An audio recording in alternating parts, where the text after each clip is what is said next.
biyaya at kapayapaan na nagmumula sa ating Panginoon Diyos sumagana nawa sa bawat isa sa atin sa pamagitan ng ating Panginoong Kristo.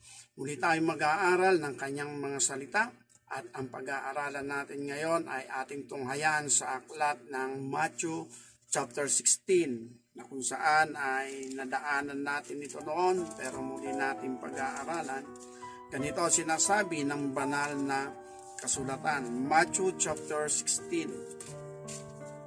Ganito ang sinasabi sa verse 13 hanggang 19. Matthew chapter 16 verse 13. Nang dumating nga si Jesus sa mga sakop ng Cesarea ni Filipo, ay tinanong niya ang kanyang mga lagad na sinasabi, ano baga ang sabi ng mga tao? O ano baga ang sabi ng mga tao kung sino ang anak ng tao? At kanilang sinabi, anang ilan si Juan Bautista, ang ilan si Elias, at ang mga iba si Jeremias o isa sa mga propeta. At kanyang sinabi sa kanila, datapwat ano ang sabi nyo kung sino ako? At sumagot si Simon Pedro at sinabi, ikaw ang Kristo, ang anak ng Diyos na buhay. At sumagot si Jesus at sa kanyang sinabi, mapalad ka Simon Bar-Jonas, sapagkat hindi ipinahayag sa iyo ito ng laman at ng dugo, kundi ng aking Ama na nasa langit. At sinasabi ko naman sa iyo na ikaw ay Pedro.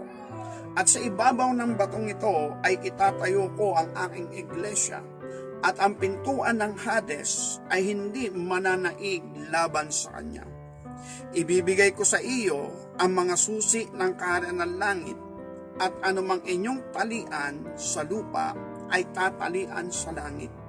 At anumang inyong kalagan sa lupa ay kakalagan sa langit. Verse 20, nang magkagayon ipinagtagubilin o ipinagbilin niya sa mga alagad na huwag sasabihin kanino man na siya ang Kristo. Pagpalain ng Panginoon ang pagkabasa ng kanyang salita. At sa pagkakataong ito yung ating pag-aaralan, ang tinatawag na personal revelation from God. A personal revelation from God. Kasi ito ay yung napakahalaga na maranasan ng lahat ng sumasampalataya sa ating Panginoong Kristo. Gaya ng pangangaral natin noong nakaraan about the witness of God. Yung saksi ng ating Panginoon. Nang ibig sabihin ng saksi ay personal niyang nakita, personal niyang napatunayan o personal niyang nakita ang buong katotohanan mula sa ating Panginoon Diyos at sa kanyang sarili. Kaya yung sinasabi ng Isaiah chapter 43 verse 10, kayo ang aking mga saksi at aking mga lingkod na aking pinili upang maalaman nyo na walang ibang Diyos na inanyuan na una sa akin o magkakaroon man pagkatapos ko. Ito ay prophetic word na mangyayari sa hinaharap at ito'y nagkaroon ng kaganapan nang dumating ang ating Panginoon Kristo na pinapatunayan na meron Diyos na inanyuan. Na meron Diyos na nagkaroon ng anyo, nakita, nahawakan, at ito'y walang iba kundi ang berbo. At yun din ang sinasabi ng banal na kasulatan na kung saan ang John chapter 1 verse 14 ay nagsasabi at nagkatawan tao ang berbo at tumahan sa gitna natin. At ang berbo, siya ay creator, siya yung word. Sa pamagitan ng salita na likha ang lahat ng mga bagay. Okay, sa pagkakataong ito na sinasabi ang pagiging saksi, ito ay hindi sabi daw. Hindi pwedeng maging saksi ang sinuman kung ang kanyang patotoo ay sabi daw. Ang ibig sabihin, ang kanyang basihan ay di umano sinabi ng iba. Kaya ang saksi ito ay isang personal na kanyang nasaksihan, napatunayan. At ito rin ang kalagayan ng tinatawag na personal revelation from God.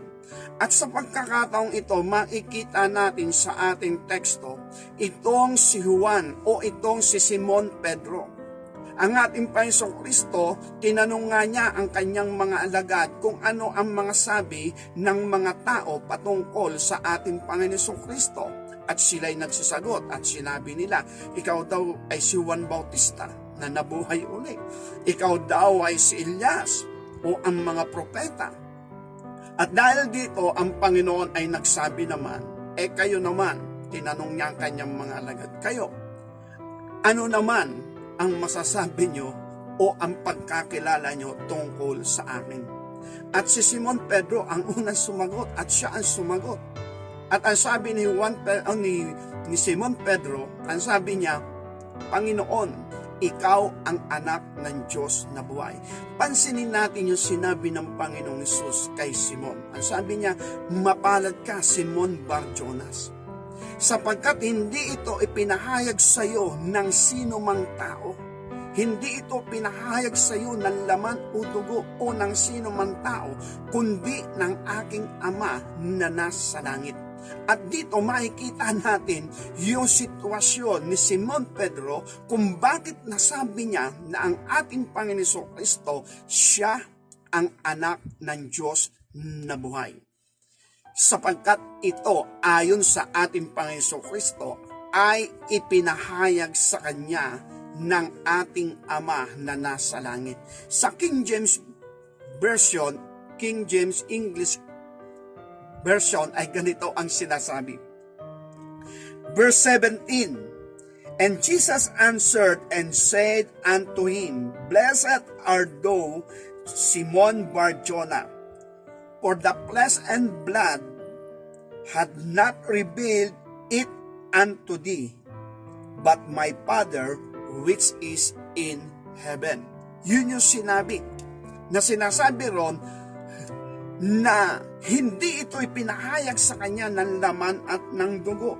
Blessed art thou, Simon Bar-Jona, for flesh and blood hath not revealed it unto thee, but my Father which is in heaven.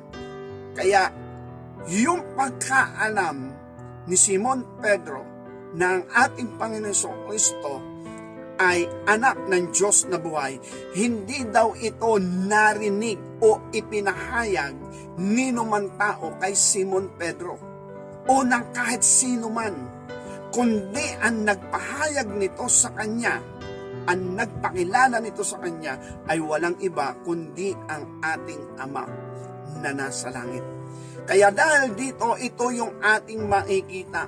Napakahalaga yung sinasabing blessed art thou. Nang ibig sabihin, mapalad ka. Napakapalad mo, Simon Bar-Jonas.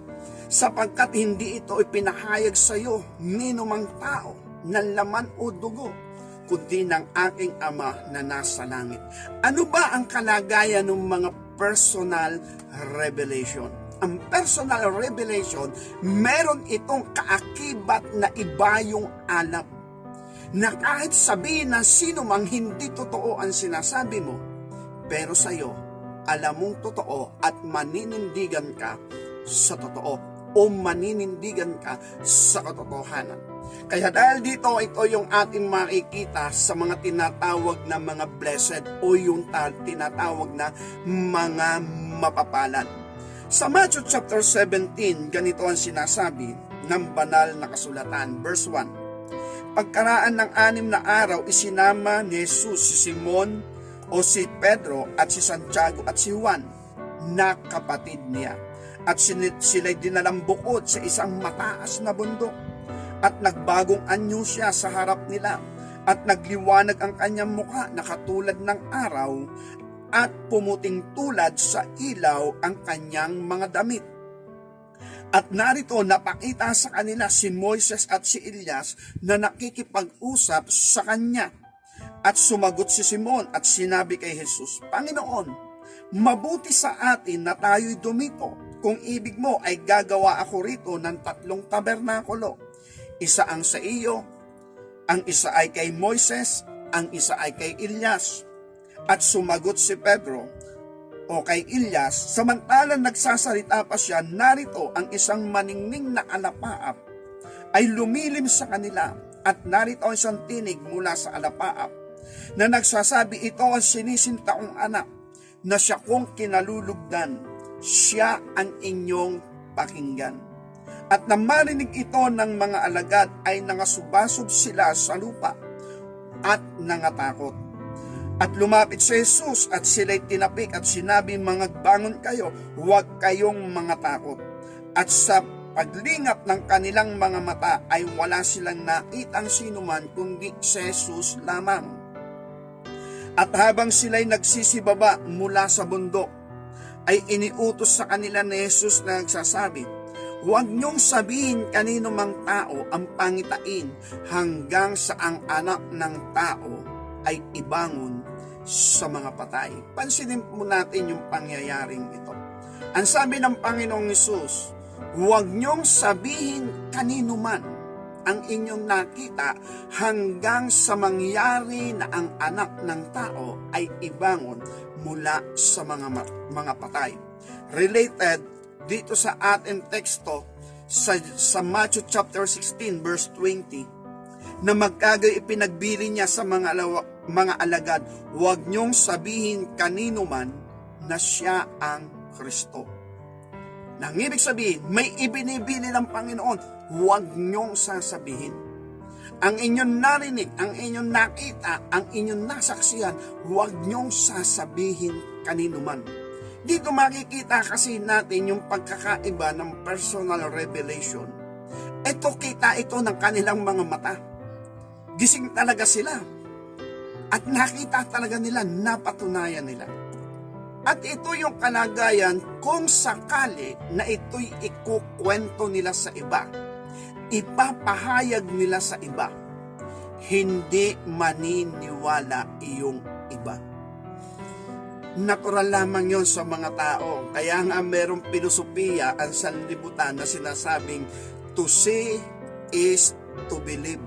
Kaya yung filosofiya na to see is to believe ay para sa akin sa ngayon na natututo rin ay 50-50. Sabi nga, hati, depende sa kalagayan at sitwasyon. Kasi sabi nga nung aking barkada, noong hindi pa ako nagpapatubos ng buhay sa ating Panginoon, yan din yung aking filosofiya. To see is to believe. Ang sabi ng barkada ko, sabi niya, hindi totoo yan. Sa ilang bagay, hindi yan totoo. Maaaring totoo sa iba, sa ibang bagay, pero sa ibang bagay, hindi yan totoo. Sabi, bakit naman? Siyempre, mahalaga, pag nakita mo, saka ka maniwala. Sabi niya sa akin, nakita mo na ba ang bansang Japan? Sabi ko, hindi pa. Huwag ka munang maniwala. Habang hindi mo nakikita ang bansang Japan, huwag ka munang maniniwala na yun ay totoo. Dahil ang filosofiya mo, ang motto mo, to see is to believe. Sabi ko, tama nga rin naman. Totoo rin nga naman. Kaya dahil doon, yun din ang ating makikita. Sabi nga, to see is to believe. Naniniwala tayong may hangin. Pero di naman natin nakikita ang hangin. Naniniwala tayo na tayo ay merong puso sa loob ng ating dibdib. Pero hindi naman natin nakikita yung ating puso. At naniniwala tayo, meron din tayong atay sa loob ng ating katawan. Pero hindi pa natin nakikita yun. Kaya nga, kung ang filosofiya ng isang tao, to see is to believe, maraming bagay ang hindi mangyayari, hindi magaganap. Hindi mapapatunayan. Kaya ibig sabihin, hanggat hindi mo nakikita, patunayan mo ang filosofiya mo kung gano'n nga katotoo. Yung tinatawag na to see is to believe. Okay, nabanggit lang natin yon. Kaya doon sa filosofiya na to see is to believe, sabi nga 50-50. No, maaring kalahating totoo, kalahating ay hindi totoo. Dahil may mga bagay tayong dapat paniwalaan kahit hindi nakikita. Dahil yun ang totoo. Kagaya nga ng hangin. No? Mabuti yung mga scientist, sila ang nakakita ng tinatawag na mga planeta doon sa kalawakan, tinatawag na kalawakan. Samantalang ako, hanggang sa picture lang ako, doon ko lang nakikita. Kahit yung Japan, picture lang din ang aking nakikita. Kaya ibig sabihin, hanggat hindi ko personal nakikita, ay hindi ako dapat maniwala. Kaya maaring pasubalian na yung kalahati at meron tayong dapat paniwalaan na rin kapag nakita natin, at dapat din tayong maniwala kahit di natin nakikita, lalo na itong usaping spiritual, no? Pag pinag-usapan kasi ang spiritual, karamihan dito hindi talaga nakikita, kagaya ng kapayapaan. Yung kagalakan, hindi mo yan nakikita, makikita na lang yan sa aura ng mukha ng tao. Pero yung deep inside, yung malalim na kagalakan, hindi yung makikita sa itsura ng tao. Oo, maaliwalis yung kanyang mukha, pero hindi siya ngumingiti. Hindi siya humahalaka, pero sa loob ng kanyang puso, nag-uumapaw yung kagalakan, katuwaan. Yun yung mga bagay na spiritual, hindi na natin yun makikita. Kaya dahil dito, ito yung sabi ng ating Panginoon. Tama yung sabi ni Simon Pedro, ikaw ang anak ng Diyos na buhay. Sa mga tuwid, siya yung Kristo. Pero anong sabi ng ating Panginoong Hesus sa kanyang mga lagad? Huwag niyong sasabihin kaninuman ang inyong narinig. At dito rin sa chapter 17, dinala ng Panginoon yung tatlo. Kaya naiwan yung siyam. Kaya yung tatlo, mapalad yung tatlo, pero yung siyam naiwan. Hindi nila nakita yun. Yung nakita ni Pedro, ni Juan at ni Santiago, hindi yung nakita ng siyam. Hindi yung nakita ni na Mateo. Hindi yun nakita ni na Andres, ni na Nathaniel. Kaya dahil dito, ito yung ating makikita. Yung tatlo, saksi sila. Nakita nila. Nagliwanag ang mukha ng Panginoon, pati yung kanyang damit. At narinig din nila yung tinig. Napakinggan nila yung tinig. At nung marinig nga nila ito, nakita nila, andun si Elias. Andun din si Moises. Kitang-kita nila, kaya nga, ano nga ang sagot ni Pedro? Panginoon, dumito tayo. Gagawa tayo ng tabernakulo. Ay andun sila sa mataas na bundok. Ayaw na nilang bumba. Sabi ni Pedro, dito na lang tayo. Gagawa tayo ng tatlong tabernakulo. Isa sa iyo, isa kay Moises, isa kay Elias. At habang nagsasalita pa nga si Pedro, ay dumating nga yung tinig at yung alapaap lumukob sa kanila at narinig nila yung tinig na sinasabi, ito ang sinisinta kong anak. Siya ang inyong pakinggan. Kaya dahil dito, nung sila ay magbangon na, mag-angat ng ulo, wala silang nakita. Ang ating Panginoong Hesus lang ang naroroon. Kaya siguro napapaisip sila, ano ba ito, panaginip? Tayo ba'y nananaginip? Kitang-kita natin kanina, pero ngayon wala na. Pero ang sabi ng Panginoon, para mapatunayang totoo ang kanilang nakita, ang sabi ng Panginoon, nang bumababa na sila sa bundok, huwag niyong sasabihin kanino man ang inyong nakita. Sa matuwid, sa kanilang kaisipan, binura ng ating Panginoong Hesus, hindi panaginip ang kanilang nakita, at tatlo sila. Then silang tatlong nakakita, sa isip marahil nila, baka naman tayo sabay-sabay lang nananaginip. Pero sabi ng Panginoong Hesus, ang nakita nyo, huwag nyong sasabihin sa iba. Hanggang sa ang anak ng tao ay magbangon mula sa mga patay. Bakit? Walang maniniwala sa kanila. Kasi ganun ang kalikasan ng tao, yun nga. Sabi nga, laging ang filosofiya, to see is to believe.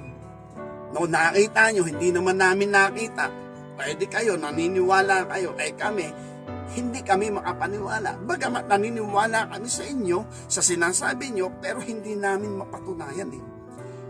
Maaaring kami ay inyong binobola lang o kami ay binibiro nyo lamang. Sabi nga, it's jokes time. Sabi nga nung marami. O sabi nga ay, ang tawag nito, ginugod time lang o pinaglalaroan lang. Sabi, binibiro lang, katuwaan. Yung pala, nagkakatuwaan lang. Pero totoo, nakita nung tatlo. Kaya ibig sabihin, kung isinama ng Panginoong Hesus yung tatlo, si Pedro, si Juan, at si Santiago, mapalad yung tatlo, nakita nila. Kahit pasabihin ng siyam, hindi totoo yung kwento ninyo, kahit pasabihin ng marami, hindi totoo ang kwento ninyo, pero doon sa tatlo, hindi na mawawala sa kanila ang nakita nila at napatunayan nila. Kahalintulad nga ng mga bagay na yon, Ang sabi ng ating Panginoong Jesucristo, huwag nyo na lang sabihin. Sabihin nyo na lang, di pag nagbangon na ako muli sa mga patay. Ang ibig sabihin, maniniwala sila na ang patay ay nakakabangon pa nga o nabubuhay pa nga ang patay. Okay, dito naman sa aklat ng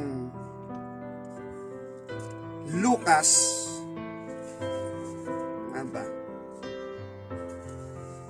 sinasabi rin ng banal na kasulatan na kung saan isinama ng ating Panginoon Kristo yung tatlo ulit. Lucas chapter 8 verse 49, ganito ang sinasabi. Samantalang nagsasalita pa siya, ay dumating ang isa mula sa bahay ng pinuno ng sinagoga na nagsasabi, patay na ang anak mong babae, huwag mong bagabagin ang guro. Datapwat nang marinig ito ni Jesus ay sumagot sa kanya, huwag kang matakot, manampalataya ka lamang at siya ay gagaling. At nang dumating siya sa bahay, ay hindi niya ipinahintulot na pumasok na kasama niya ang sinumang tao, maliban kay Pedro, kay Juan at kay Santiago at ang ama ng dalaga at ang ina nito. At tumatangis ang lahat at nananambitan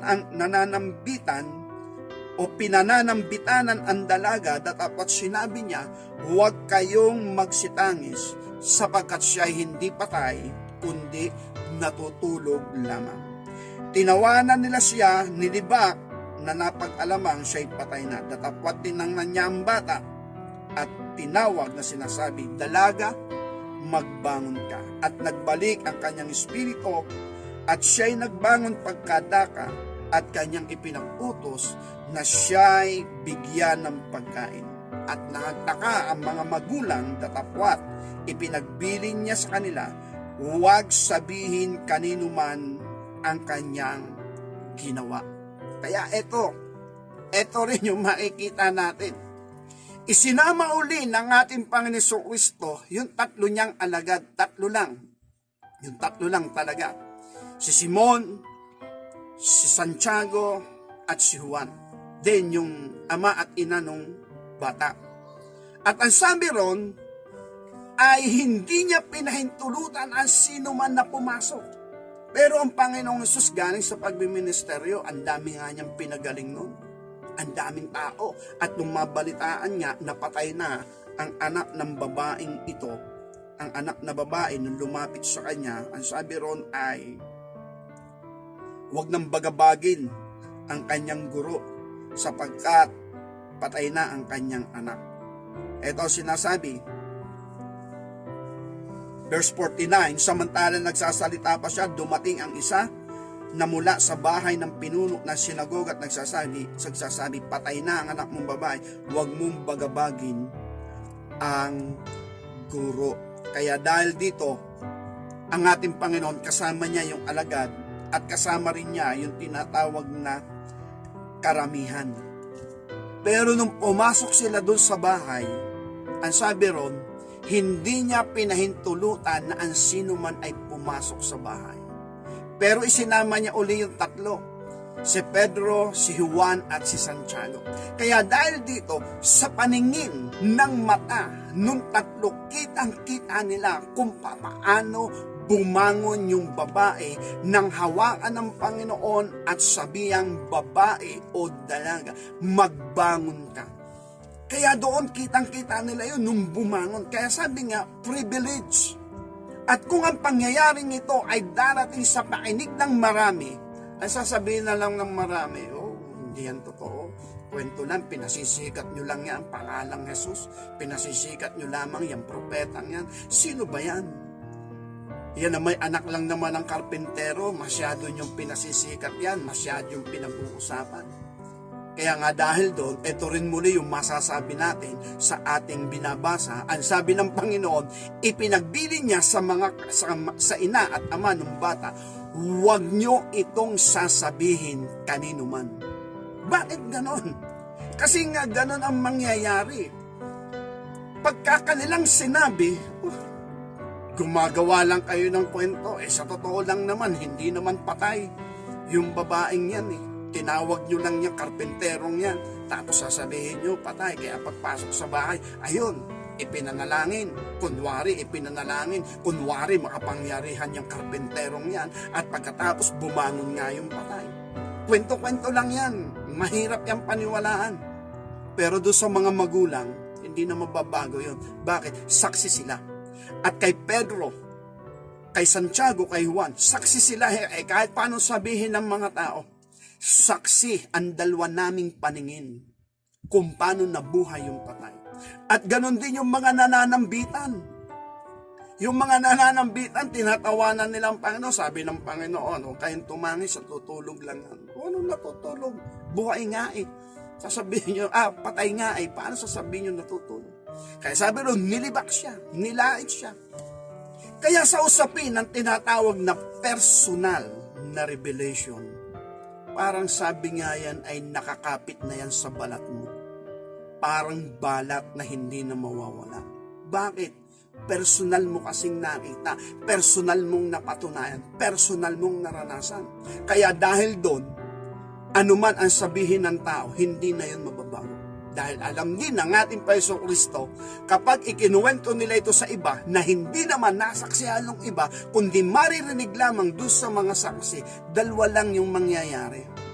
Maaaring maniwala, bahagya, o maaaring hindi maniwala. Kung maniwala man sila, hindi ba yung full, yung pinakang kabuuan ng paniniwala at pananalig? Kasi napakinggan lang naman hindi naman nila napatunayan eh. Kaya mapalad nga yung tatlo. Bakit? Wala nang agam-agam doon. Wala nang sasabihin pagkumbinsi pa. Wala nang sasabihin magtiwala ka, manalig ka, manampalataya ka. Hindi na. Bakit? Saksi ang kanilang dalawang mata. Nakita talaga nila. Kaya hindi na kinakailangan laksan mo loob mo, manampalataya ka, totoo yung amin. Hindi na. Ganyan yung ebanghelyo. Ganyan ang pangangaral ng salita ng Diyos. Ipinapangaral lamang ng mga saksi, pero yung mga nakikinig, hindi mo masasabi kahit siya'y nakatingin at nakikinig sa'yo, ay lubos yung pananalig dun sa sinasabi mo. Okay, dahil dito, ito rin yung ating makikita sa aklat ng Marcos kung bakit nga ba ganon. Kasi nga, tayo ay nasa ilalim ng kapangyarihan ng tinatawag na kasalanan. Ayon dito sa aklat ng Marcos, ganito sinasabi sa chapter 16 ng banal na kasulatan. Ito kasi yung nature ng tao.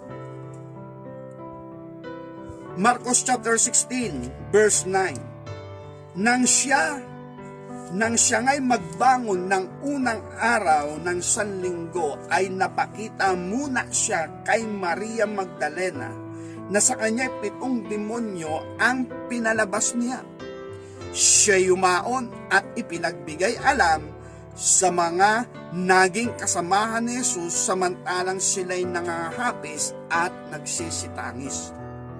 At sila ng kanilang mabalitaan na siya'y nabuhay at nakita ni Magdalena ay hindi sila nagsipaniwala. Eto ngayon. Si Maria, kitang-kita niya, nabuhay, nagpakita sa kanya ang ating Panginoon Kristo. As in, kitang-kita talaga niya. At dahil dito sa tuwa niya, sa galang niya, pinuntahan niya yung mga alagad, yung kanyang mga kasamahan. Pinaruunan nila o pinaruunan niya sila. Pero nung marinig ito, nung mga alagad at nung mga nakasama ng ating Paiso Kristo, kasi nga, balita lang eh. Hindi sila naniwala. Yun kasi yung iniingatan din at alam ng Panginoon sitwasyon. Kung bakit sinasabi niya, huwag niyong sabihin kanino man. Pero kung ang anak ng tao ay magbangon mula sa patay, then sabihin niyo na nakita niyo doon sa bundok ng pagbabagong anyo ang ating Panginoon Kristo kasama si Elias at kasama si Moises. Pero habang ang anak ng tao ay hindi pa nagbabangon muli mula sa mga patay, ay huwag niyo munang ikwento. Dahil karamihan niya sa tao, merong sariling pasya, paninindigan, o yung tinatawag na kakayanang maniwala. Kaya dahil dito, eto ngayon si Maria, tuwan-tuwa siya. Unang araw ng sanlinggo, napakita sa kanyang Paiso Kristo at siya'y buhay. Sa tuwa niya, siya'y naparoon sa mga alagad. At ibinalita niya sa kanila, pero sabi ron, hindi naniwala. Kaya yun yung kaibahan ng personal na revelation sa buhay ng tao at yung napakinggan lamang o dinatnan lamang ng salita. Kaya dahil dito, ang sabi rito, si Maria, siya lamang yung una, nag-iisang nakakita. Ngayon, meron ng dalawa. Tuloy natin yung ating binabasa. Verse 12, Marcos chapter 16, verse 12. At pagkatapos ng mga bagay na ito, ay napakita siya sa ibang anyo, sa dalawa sa kanila, nang sila'y nangaglalakad patungo sa bukid. At sila'y nagsiyaon at ipinagbigay alam ito sa mga iba, at sa kahit sa kanila hindi rin sila nagsipaniwala. Ito, may dumating sa kanila, yung mga alagad ng Panginoon, yung mga believer ng ating Panginoon, mga nakasama ng Panginoon, nung siya'y nabubuhay pa, na ando sila, nagtitipon-tipon sila sa isang lugar. Marahil ay natatakot sa mga Hudyo o sa mga pinuno ng Hudyo. At ngayon, dumating si Maria Magdalena, may dalang balita, nakita ko, personal kong nakita, buhay ang Panginoong Hesus. Hindi sila naniwala. Ngayon, meron dalawang alagad mula doon sa bukid. At marahil ito nga yung pumunta sa Emmaus. Kaya dahil dito, bumalik agad sila sa mga alagad. At ipinagbigay alam nila, dalawa na yung saksi, hindi nag-iisa, dalawa na. At sinabi ng dalawang ito, buhay ang Panginoong Hesus, napakita siya sa amin. Pero anong sabi ron? Hindi rin sila naniwala. Mga alagad na ito ng ating Panginoong Hesus. Mga kasamahan na ito ng ating Panginoong Hesus. Pero sabi ron, hindi pa rin sila naniniwala. At kabilang na doon si Pedro, na laging kasama ng ating Panginoong Kristo. No? Sabi nga sa Mount of Transfiguration, personal na nakita ito ni Pedro. Nung buhay nga yung dalaga, personal din ito nakita ni Pedro. Pero nung magbangon ang ating Panginoon Kristo mula sa mga patay, hindi niya personal na nakikita. At personal na nakita nung iba. Pero yung mga patotoo, nung mga personal na nakita sa ating Panginoon Kristo, hindi rin doon naniniwala itong si Pedro, maging si Santiago at itong si Juan. Kasi sabi nga doon, hindi sila nagsipaniwala kay Maria. At nung dumating yung dalawa mula doon sa bukid at sinabing buhay ang Panginoong Kristo, hindi rin sila naniwala. At dahil dito, ang ating Panginoong Kristo napakita na sa kanila. Verse 14, pagkatapos siya'y napakita sa 11 samantalang sila'y nakaupong nagsisikain, at pinagwikaan sila sa kawalan ng pananampalataya at katigasan ng puso sapagkat hindi sila nagsipaniwala sa nakakita sa kanya pagkatapos na siya'y magbangon. Kaya eto, nagpakita ang ating Panginoon doon sa 11. Kaya ibig sabihin, nang makita ito ng 11, saka pa lang sila nanampalataya. Ay, totoo nga. Buhay nga, to see is to believe nga. Kaya yun nga yung ating makikita. Na ibig sabihin, may mga bagay na kung saan napakahalaga na personal yung kapahayagan ng Diyos sa buhay ng isang tao. Dahil kung hindi, ay kahit pa nga ito sina Pedro, Santiago at si Juan, ay para nasasanay na sila sa tinatawag na to see is to believe. Eto ngayon, nang sabihin ng ating ama kay Pedro, mapalad ka, Simon Bar-Jonas, hindi ito pinahayag sa iyo ni numan tao, kundi ng aking ama na nasa langit. Kaya dahil dito, ito yung ating makikita, ito yung ating mapapansin. May mga tao na kung saan ay personal na pinagpapahayagan ng ating Panginoon sapagkat ang mga taong yun mahalaga sa ating Panginoon Diyos. Sapagkat kung hindi mahalaga sila sa ating Panginoon Diyos, hindi sila pagpapahayagan ng ating Panginoon.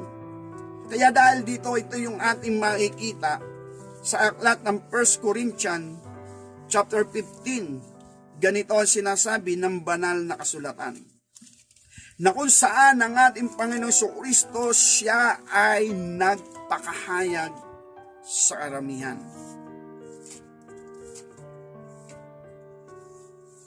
Ang sabi rito, 1 Corinthians chapter 15, verse 1, ngayon pinatatalastas ko sa inyo mga kapatid ang ebanghelyo na sa inyo'y aking ipinangaral na inyo naman tinanggap na siya nyo namang pinanatilihan.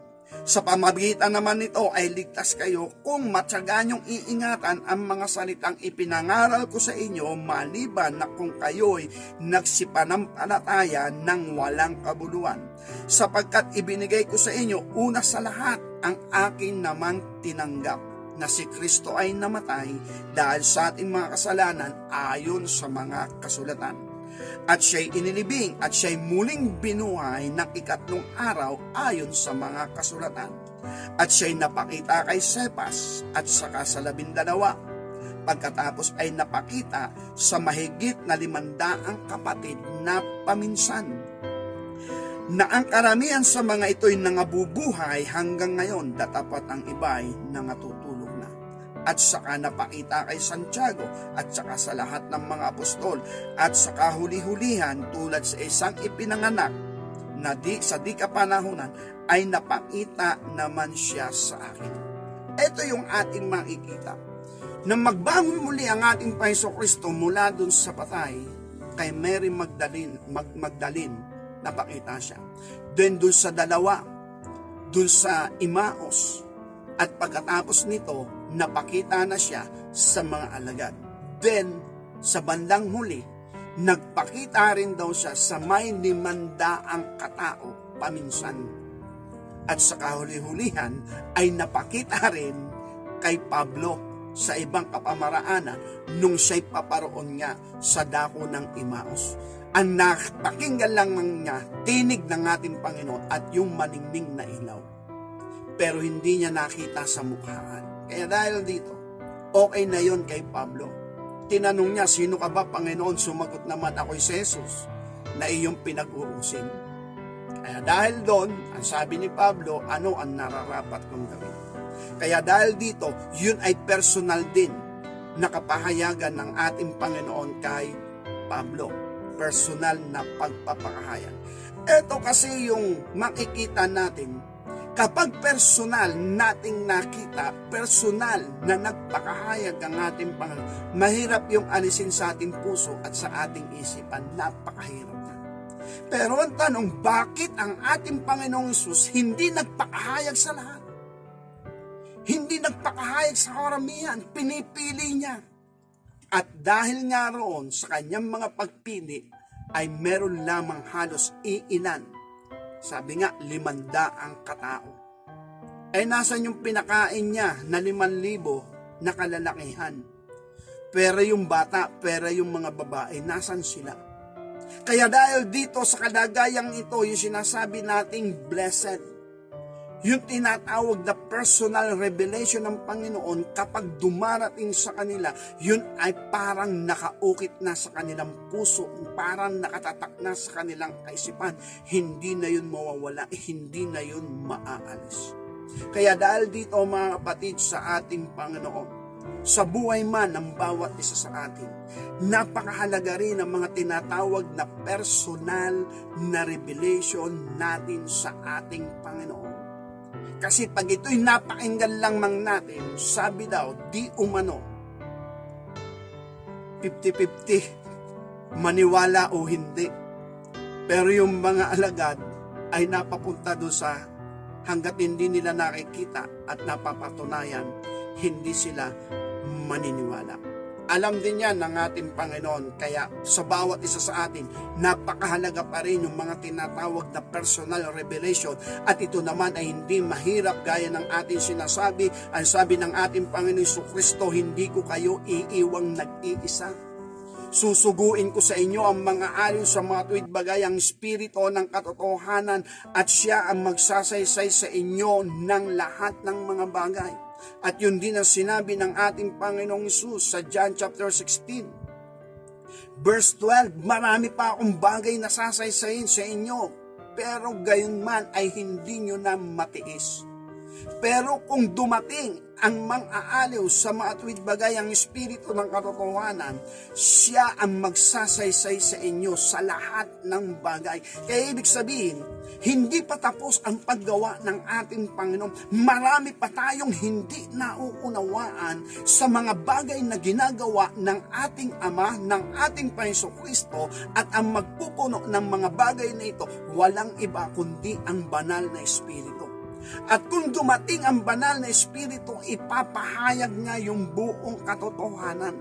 Kaya ngayon nasabi sa John chapter 15, verse 15, na sinasabi, hindi ko kayo tatawaging mga alipin, kundi kaibigan, sapagkat hindi nalalaman ng alipin ang ginagawa ng kanyang Panginoon. Ngunit, tinatawag ko kayong kaibigan sapagkat ipinakilala ko sa inyo ang lahat ng ipinahayag sa akin ng aking Ama. Then, eto ngayon, andito tayo sa huling panahon. Gaya ng ating sinasabi, yung maaga at huling ulan, ibubuhos ng Panginoon ang kanyang Espiritu. Ibubuhos niya ang kanyang banal na Espiritu sa lahat ng laman. Nang ibig sabihin, bago dumating ang paghuhukom, ang ating Panginoon Diyos sa pamagitan ng banal na Espiritu, ang Espiritu ng katotohanan, ay mahayag sa ibabaw ng lupa, at ang pinakamahalaga dito, yung tayo'y personal na pagpakahayagan kaysa lamang doon sa ating napakinggan. Sapagkat kapag personal tayong pinagpahayagan ng Panginoon, mahalaga tayo sa ating Panginoon, at andun tayo sa bahagi ng tayo'y nagpapakumbaba.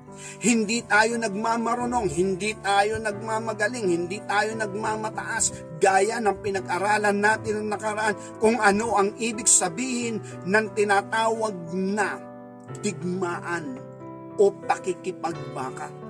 Hindi tayo nakikipagbaka laban sa laman, laban sa dugo, kundi ang ating pakipagbaka ay may kapangyarihang gumiba ng mga kuta na nagmamataas laban sa karunungan ng Diyos, yung mga maling haka.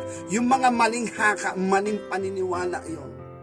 Yung mga maling haka, yun yung mga analysis ng tao. Yun yung mga conclusion ng tao. At kaya hindi sila napasasakop sa karunungan ng Diyos, sapagkat sila'y meron sariling kaunawaan. Meron silang sariling prinsipyo. Meron silang sariling pamantayan. Kaya ibig sabihin, darating ang panahon, ibubuhos ng Panginoon kanyang banal na Espiritu, at ito yung ating mapapansin sa aklat ng Revelation. Ang mga namumusong sa ating Panginoon Diyos, ang binubusong nila ay ang Diyos na lumalang ng langit at ng lupa. Hindi nila binubusong yung mga Diyos-Diyosan, yung mga rebulto, o sino mang kanilang mga patron. Hindi nila binubusong yung kanilang mga Diyos, kanilang mga reliyon. Ang binubusong talaga doon sa aklat ng Revelation, na sabi nyo, hindi sila nagsipagsisi, kundi sila ay nagsipamusong sa Panginoong Diyos. Ang binubusong nila ay ang Diyos na lumikha ng langit at ng lupa. Nang ibig sabihin, ang binubusong nila ay yung nagpakilala at nagpakahayag sa kanila, pero hindi sila sumampalataya, na andun yung katigasan ng kanilang puso. Hindi nila binubusong yung mga sinasabi natin, mga idolatros na yon, sa mga lumang tipan man, naroroon yung mga Diyos-Diyosan sa iba't ibang bansa. Ang sabi nga, walang namayani na makapangyarihang Diyos sa ibabaw ng lupa sa panahon nga ni na Joshua, ni na Moises, hanggang sa panahon ni David, hanggang sa panahon ni Solomon, kundi ang Diyos ni Abraham, ni Isaac at ni Jacob, ang Diyos ng Israel. At sumampalataya nga ang hari ng Babylonia, sumampalataya nga ang hari ng Persia. Kaya dahil dito, ito yung ating makikita sa aklat ng Revelation, yung mga hindi nagsipagsisi, ang binubusong nila ay ang Diyos na makapangyarihan sa lahat. Hindi lamang sila sumampalataya sa matuwid, sila'y nagmataas, nagmatuwid, nagmarunong sa kanilang mga sariling haka. Kaya dahil dito, isa sa mapalad na bahagi ng pagpapakumbaba, yun talaga ang pinagpapahayagan ng ating Panginoon. Ganito ang sinasabi ng ating Panginoon. Balikan natin ang aklat ng Matthew chapter 11. Ganito ang sinasabi ng banal na kasulatan sa verse 25. Ating basahin. Nang panahong yaon ay sumagot si Jesus at sinabi, ako'y nagpapasalamat sa iyo, Ama, Panginoon ng langit at ng lupa, na iyong inilihim ang mga bagay na ito sa mga pantas at matatalino at ipinahayag mo sa mga sanggol. Oo nga, Ama, sapagkat gayon ang nakalulugod sa iyong paningin. Ang lahat ng mga bagay binigay sa akin ng aking Ama. Sino may hindi nakakakilala sa anak kundi ang Ama, at sino may hindi nakakakilala sa Ama kundi ang anak, at yaong ibiging pagpahayagan ng anak. Ang sabi rito sa verse 25, ang pasasalamat ng Panginoong Hesus, Ama, salamat sa iyo. Niluluwalhati kita sapagkat ito talaga ang nakalulugod sa iyo. Hindi mo ipinahayag ang mga bagay na ito sa matatalino, sa mga pantas, kundi ipinakilala at ipinahayag mo sa mga sanggol. Malalim yung sinabi ng ating Panginoon. Pero isang malaking katotohanan ay ito ang katotohanan na kung saan ang mga sanggol, sabi nga, hindi pa pantas sa kanilang sariling pangunawa. Wala pang mga sariling haka, wala pang sariling prinsipyo, kundi sila ay naroon pa sa kalagayan na kung saan ay nangangailangan sila ng pagkaalam ng mga bagay-bagay, lalong-lalo na sa katotohanan. Kaya nga ito yung sabi ng ating Panginoon sa Matthew chapter 18, verse 1-5, ganito ang sinasabi ng banal na kasulatan. Nang oras na yaon ay nagsilapit ang mga alagad kay Jesus at nagsasabi, sino nga baga ang pinakadakila sa kaharian ng langit? At pinalapit niya sa kanila ang isang maliit na bata at inilagay sa gitna nila. At sinabi, katotohanang sinasabi ko sa inyo, malibang kayo'y magsipanumbalik at maging katulad o maging tulad sa maliliit na bata, sa anumang paraan ay hindi kayo magsisipasok sa kaharian ng langit. Sino man nga magpakababa na gaya ng maliit na batang ito ay siyang pinakadakila sa kaharian ng langit. At sino man tumanggap sa isa sa ganitong maliit na bata sa aking pangalan ay ako ang tinatanggap. Sino daw ang pinakadakila? Yung mga tao na nagpakumbaba na gaya ng bata. At sino ang karapat-dapat sa kaharian ng langit? Yung maliliit na bata. At maliban daw na yung mga kagaya natin, ang mga nasa ustong edad na, malibang magsipanumbalik gaya daw ng mga batang ito, ay hindi daw makakapasok sa kaharian ng langit. Kasi ang mga batang ito yung mga bata na kung saan wala pang sariling haka, wala pang sariling prinsipyo, kundi sila ay naghahanap ng mga bagay na katotohanan. Kaya nga sabi sa aklat ng Matthew chapter 5, ganito ang sinasabi ng banal na kasulatan kung sino ang mapapalad.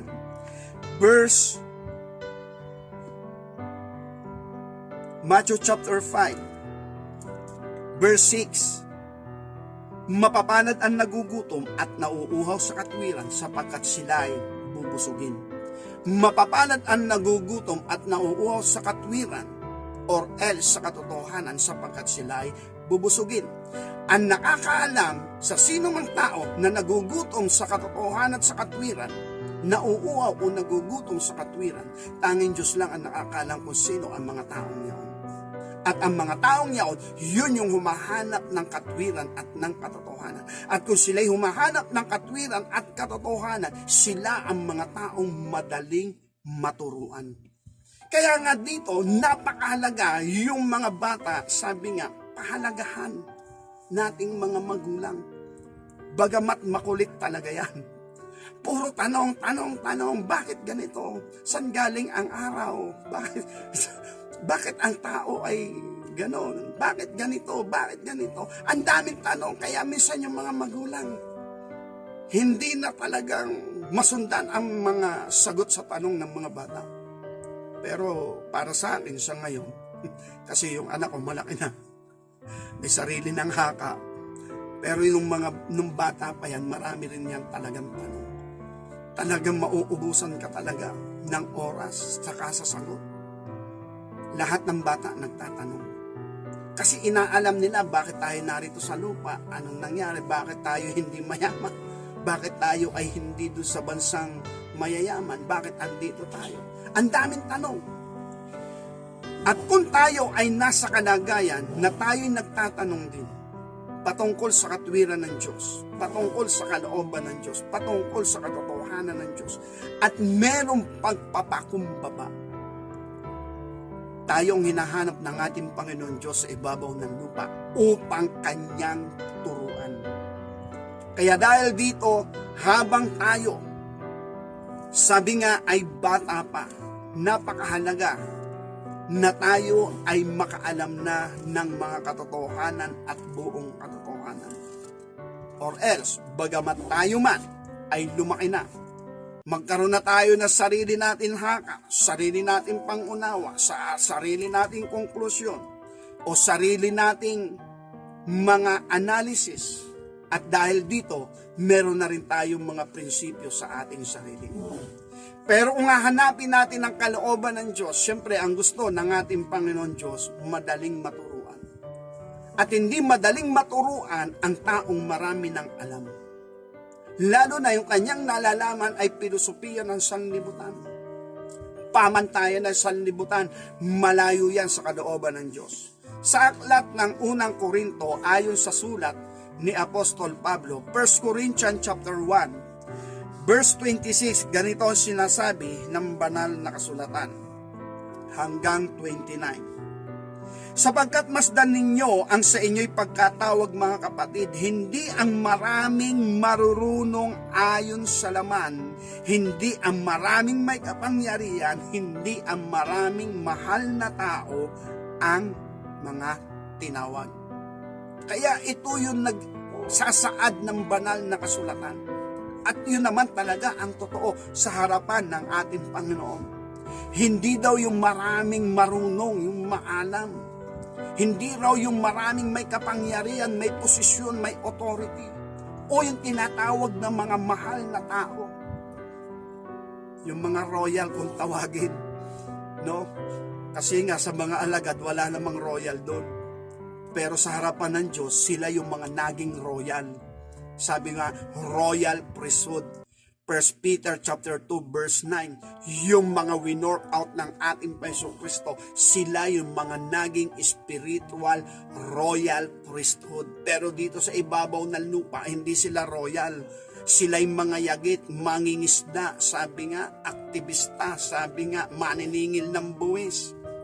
Tapos yun nga, sumampalataya rin si Mary Magdalene. Sabi ron, 7 demonyo pala ang nakababa sa kanya. Kaya dahil doon, sila'y magkaroon ng kalayaan, pinagpala sila ng Panginoon. Kaya dahil dito, sa mga alagad ng ating Panginoon Kristo, wala nga doon kahit isang eskriba. Sa mga alagad ng ating Panginoon Kristo, wala doon kahit isang pariseo, maliban kay Pablo. Pero si Apostol Pablo, hindi kasama sa 12, siya'y apostol ng mga Hintil. Kaya dahil dito, wala ding saserdote sa mga alagad ng ating Panginoong Hesus, sapagkat sila'y may mga posisyon, sila'y mga taong sabi nga'y kagalang-galang sa ibabaw ng lupa, may sarili silang mga haka sa kanilang paninindigan, at hindi nga sila napasakop sa ating Panginoong Kristo o sa salita ng katotohanan. Balik tayo. Ang sabi ni Apostol Pablo, masdan natin yung pagkatawag sa atin.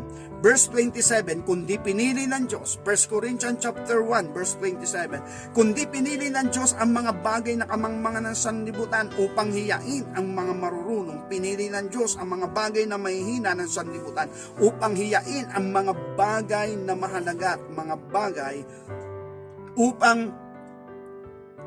upang mawalang halaga ang mga bagay na mahalaga, upang walang lamang magmapuri sa harapan ng Diyos. Kaya dahil dito, ang sabi rito, pinipili ng ating Panginoon yung mga sanggol sa kanyang paningin. Kasi nga kapag hindi sanggol sa kanyang paningin, marami ng katwiran yan. No, sabi nga yung mga bata, ang daling utusan. Yung mga edad na 4 na taon, 5 taon, Anak, namamangod lang ang papa. Pakikuha naman ng tsinelas. Tsinelas po, opo. Sunod agad. Di ba? Pero iuutos mo yan sa 15 anyos na anak mo. Ipapasa yan sa iba. O kaya sumunod man, nagre-reklamo pa at mabigat sa loob. Tsinelas lamang, hindi pa makuha.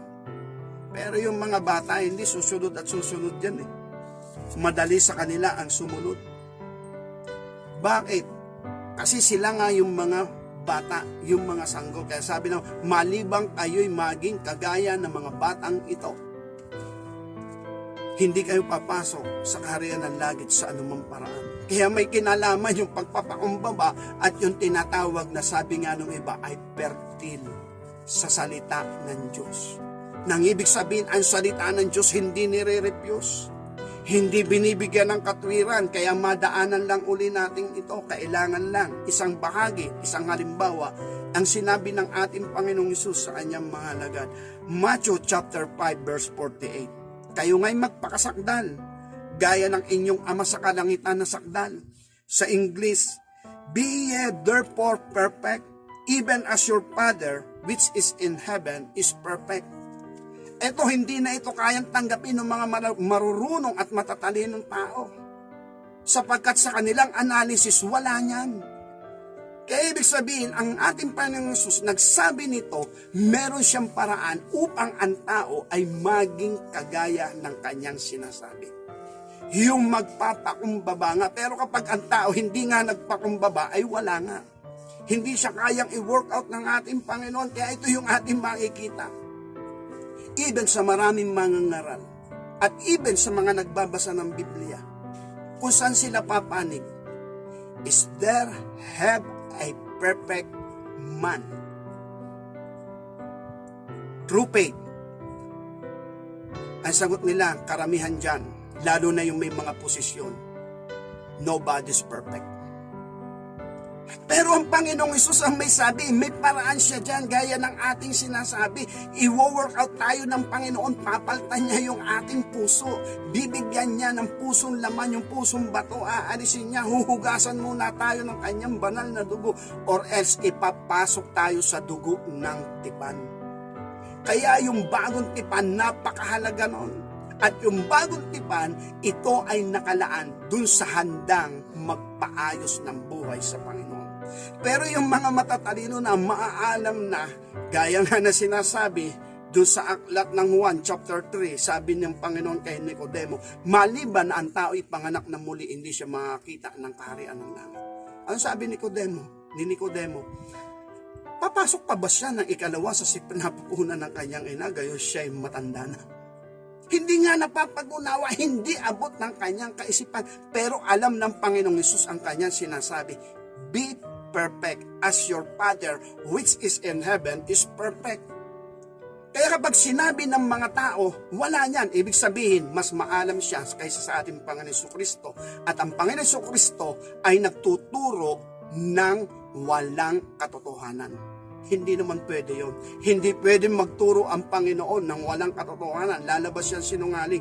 Kung sinasabi ng ating Panginoong Hesus, be perfect as your Father which is in heaven is perfect. Kung hindi kayang patunayan ng mga tao, manalig ka sa Panginoon Jesucristo, magpakumbaba ka, Panginoon, paano ba ako magiging perfect gaya ng sinasabi mo?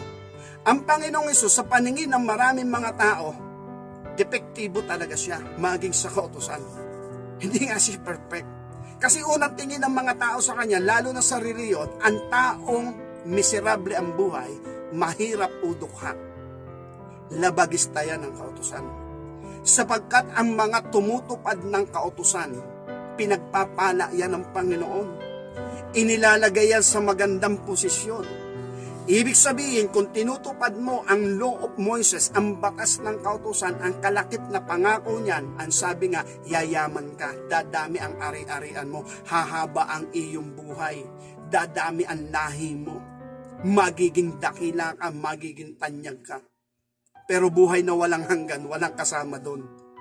Puro lang yung pang-ibabaw ng lupa kasi hindi kasama doon yung buhay na walang hanggan sapagkat wala pang tumutubo sa sala ng tao. Kaya sa ilalim ng reliyon, pag nakita nila ang kanilang kababayan, Hudyo man o hindi. Pag ang buhay miserable, isa lang ibig sabihin yan, sinumpa ng Diyos. At kasama doon ang ating Panginoon Kristo dahil ang ating Panginoong Sus, mahirap lang. Dukha lamang siya. Kaya ibig sabihin, ang Panginoon, perfect sa harapan ng Diyos, maging ang kanyang banal na dugo ay perfect para sa katubusan ng ating kasalanan, karapat-dapat. At ang sabi nga ron, sa biyaya ng ating Panginoon, muling pinasakdal ang ating Panginoon Kristo sa pamagitan nga ng dugo ng tipan. Yun ang nagpabanal uli sa ating Panginoon ng pasinin niya ang ating kasalanan.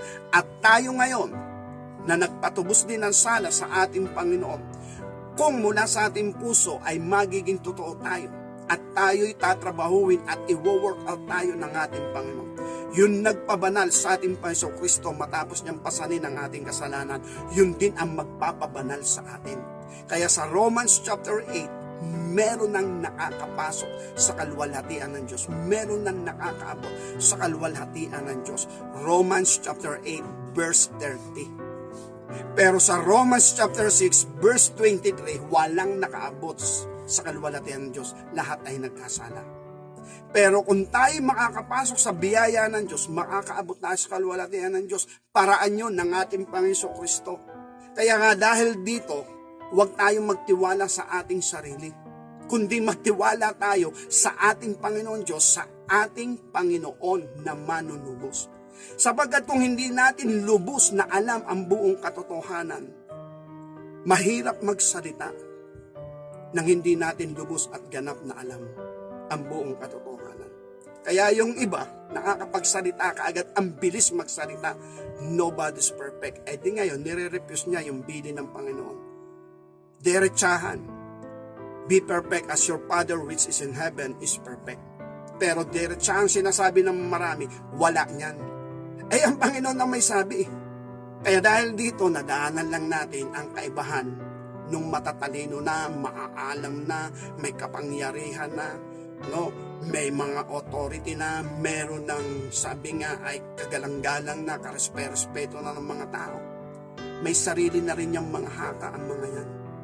Pero maliban daw na ang mga yan ay magpakumbaba gaya ng mga bata sa maliliit na batang ito. Napertil ang kanilang kaisipan, ang kanilang puso sa katotohanan ng salita ng Diyos. Kahit hindi abot ng kanilang pangunawa, tinatanggap nila. At pagdating ng panahon, napapatunayan nilang totoo nga pala.